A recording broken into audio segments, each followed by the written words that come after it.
So I think there's a great lesson here. I'm Jim Keys. Nice to meet everyone.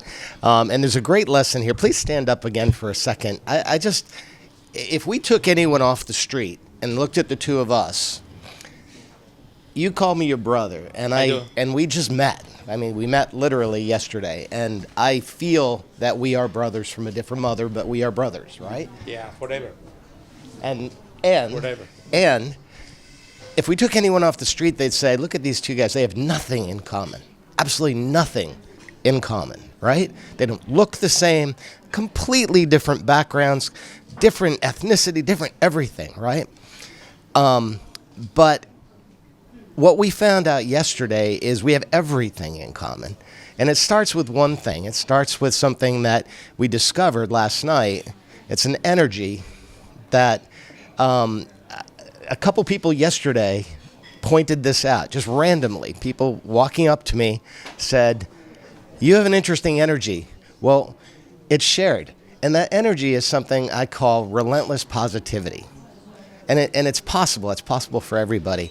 And where I learned about relentless positivity, it's hard to learn that in a Fortune 500 company, right? When you're fighting the day-to-day battles with people that don't always have positivity and you're dealing with classic corporate politics and personality issues and all kinds of things.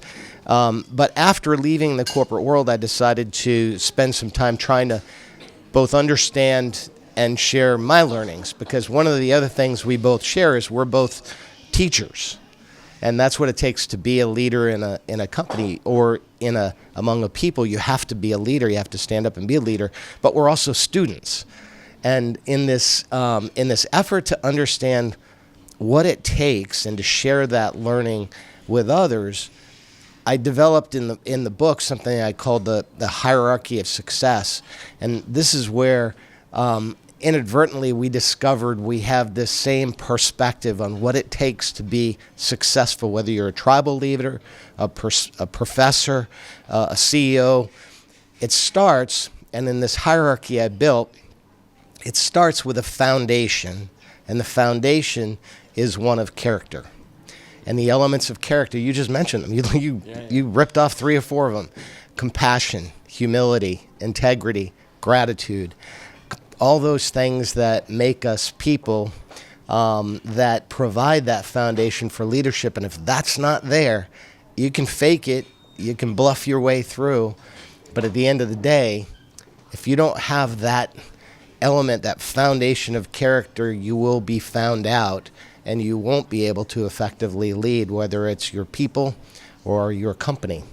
And so anyway, I just thought I'd use that as a living example. Here are a couple of alpha males, I guess. You could characterize them as leaders, but what's underlying that characteristic is something that doesn't make you the stereotypical alpha male that's out there just bullying his way through. Instead, it's that foundation of character that I think has helped both of us succeed.